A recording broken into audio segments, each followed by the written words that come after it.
sou a Aline Friedman e esse é mais um vídeo aqui do meu canal no YouTube, Aline e os Livros. Eu saí um pouquinho da minha maratona literária para mostrar a vocês uma leitura que eu escolhi para os últimos 2 dias. Entrevista com o Vampiro, da escritora americana Anne Rice. Muitos de vocês vão pensar, caramba, mas ela está obcecada por essa literatura sobre vampiros. E é verdade, eu realmente ando nutrindo um fascínio bastante duradouro por essa relação dos vampiros com certas características humanas. Essa história, ela é narrada em primeira pessoa pelo Louis, um vampiro que no século XX, mais ou menos por volta da década de 1980, ele então se encontra com um jornalista que costuma entrevistar pessoas e transmitir as suas gravações em programas. O Louis vai contar a ele sobre a sua vida.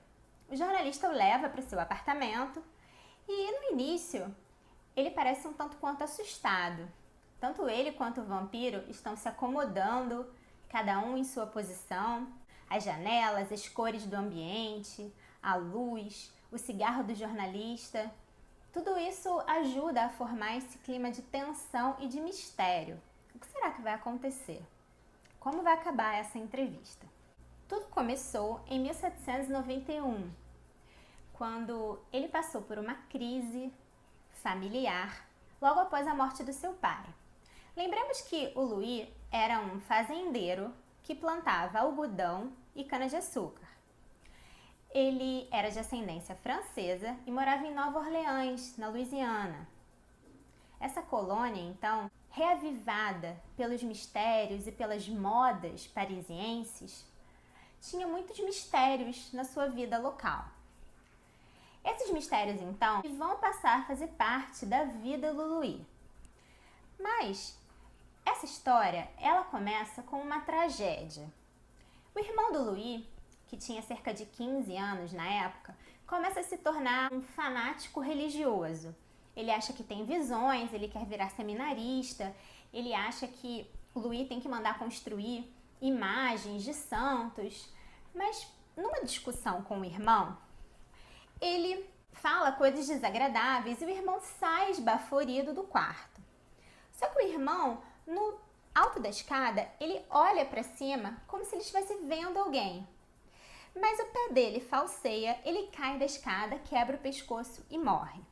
Assim o Louis perde o adorado irmão, adorado, mas louco.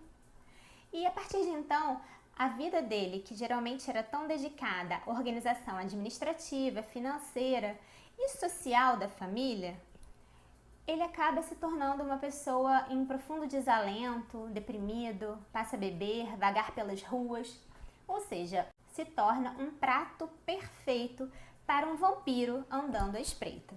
E esse vampiro à espreita é o Lestat. O Lestat, então, acaba se aproveitando da vulnerabilidade do Louis e o transforma em vampiro.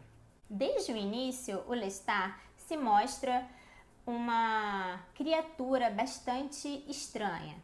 Além de ser arrogante e absolutamente interesseiro, ele está sempre preocupado com o dinheiro, com os investimentos do Louis, com as propriedades dele e acaba colocando o Louis em situações bastante complicadas, tanto do ponto de vista social quanto do ponto de vista financeiro. Ele gasta exacerbadamente, tem atitudes como matar escravos ou matar pessoas muito próximas ao núcleo familiar da fazenda de Pointe-du-Lac. Então ele acaba causando uma situação bastante desconfortável, até que eles são obrigados a deixar a região e morar na cidade. Eu não falei para vocês, mas essa tradução aqui, ela foi feita pela Clarice Lispector, poucos meses antes dela morrer, no Rio de Janeiro. Essa aqui é a 8ª edição. Tem alguns problemas de pontuação, mas é uma tradução muito bonita. Eu gostei muito de ler. Não sei se vocês já leram outras traduções ou se já leram no original. Se vocês já leram, comentem aqui embaixo se vocês têm uma dica melhor de versão para essa leitura. Mas a versão que eu escolhi foi essa em português.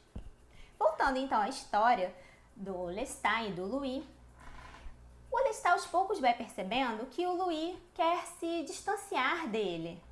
O Louis descobre que o Lestat pouco sabe sobre a natureza dos vampiros, sobre a condição de ser um vampiro. É interessante porque desde o início a Anne Rice mostra, tanto através da figura do Louis, quanto através da percepção que o Louis tem dos outros vampiros, como essa questão vampiresca é uma condição mais ética do que propriamente fisiológica. Ele tenta no início se comportar de uma forma mais moral, ele tenta evitar matar desnecessariamente. Durante muito tempo ele passa as noites se alimentando de animais e não de humanos, até que um belo dia ele decide então deixar a carne guiar a mente. Esse é uma espécie de mantra para os vampiros. Depois das primeiras horas da noite, por volta de 11, meia-noite, os vampiros então saem para caçar. Essa frase os guia. A carne, a necessidade de sangue humano, guia então todos os trajetos que eles fazem pelas vielas, pelas ruas mais afastadas de Nova Orleans. O Lestat é um vampiro então sustentado pelo luxo, pelo dinheiro do Louis, e ao mesmo tempo ele começa a perceber que o Louis tenta escapar dele. Ele não consegue mais levar o Louis para todas as atividades que ele faz fora de casa, ele frequenta altas rodas da sociedade, ele vai ao teatro assistir a apresentações de Shakespeare. Parece que o Lestat é obcecado pela peça Macbeth. E aos poucos, com a leitura, a gente vai entender que o Lestat realmente tem motivos para assumir um pouco da paranoia do Macbeth, mas eu não vou contar por quê. Seguindo mais um pouquinho o ritmo da história, a vampirinha Cláudia entra para esse clã de vampiros. A mãe dela faleceu de febre amarela, era uma praga que chegava pelos portos de Nova Orleans. E então o Louis acaba se alimentando da Cláudia e o Lestat então devolve o sangue dele misturado ao da Cláudia para ela mesma e ela se torna um vampiro. Mas pro meio do livro eles vão descobrir o que é preciso fazer para gerar novas criaturas como eles. Um outro elemento da história que também colabora para a duração do meu interesse pelos vampiros é essa relação entre o sexo e a morte. Essa frase, em resposta a uma pergunta da Cláudia, que marca o livro e que é do personagem Louis, ela diz o seguinte: o ato de fazer amor é uma pálida sombra do ato de matar. Nós sabemos que existe essa relação na história da literatura e na história da filosofia alemã. Sabemos que o Wagner retomou esse tema na sua interpretação da lenda de Tristão e Isolda. O próprio romance Tristão e Isolda traz essa forte conexão. O romantismo alemão é palco com muitos expoentes dessa relação praticamente indissociável do sexo e da morte, mas eu ainda não explorei a fundo nas minhas pesquisas como os vampiros são uma espécie de junção, de catalisador para essa aproximação da morte, da sexualidade. Pretendo fazer mais um vídeo contando a segunda parte desse livro e contando então o que eu descobri sobre essa conexão na literatura vampiresca e na literatura também que interpreta essas obras. O clã dos vampiros, então, é constituído por esses três personagens extremamente fascinantes. A Cláudia é uma menininha muito interessante que vai se tornando uma mulher cheia de malícia, cheia de desejos e que inveja as mulheres cujo corpo ela nunca vai ter. Ela está imortalizada naquela infância que ao mesmo tempo está perdida, já que a mente dela evolui, cresce, amadurece, ganha várias nuances, várias características não tão agradáveis assim para o Louis e também para o Lestat. Ela se torna uma pessoa questionadora que quer saber. Ela tem um impulso por saber mais, por saber de onde ela veio, o que ela é e se existem outras pessoas como eles espalhadas pelo mundo. Esse desejo de saber vai então dar uma direção completamente inesperada à história.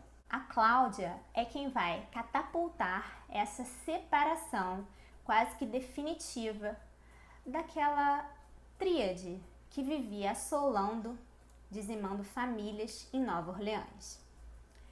Esse romance da Anne Rice, ele, mais do que falar sobre essas lendas, sobre explorar uma possível veracidade na história dos vampiros, na história de mortos-vivos, de criaturas aterradoras assombrando, o interessante é como esse romance é um romance psicológico, como ele aborda os pontos de contato entre os vampiros e os humanos. Ele faz praticamente um antropomorfismo da atitude dos vampiros, como eles são humanos na sede por vingança, por poder, por dinheiro, por sangue. Como essa vampirização é uma metáfora para falar sobre a relação entre as pessoas, sobre como uma pessoa usa as outras e como ela se coloca de uma forma sedutora para conseguir aquilo que ela quer dos outros. Esse vídeo está ficando um pouco longo, espero que vocês não tenham se entediado com ele. Eu prometo fazer mais um vídeo, talvez até 2, falando mais sobre a Cláudia e falando também sobre os desfechos dessa história tão interessante, traduzida pela grande Clarice Lispector. Obrigada a vocês pela audiência. Se vocês não são inscritos ainda aqui no meu canal, por favor, se inscrevam e ativem o sininho para vocês receberem as notificações a cada vez que eu colocar um vídeo novo. Muito obrigada, um grande beijo e até o próximo vídeo!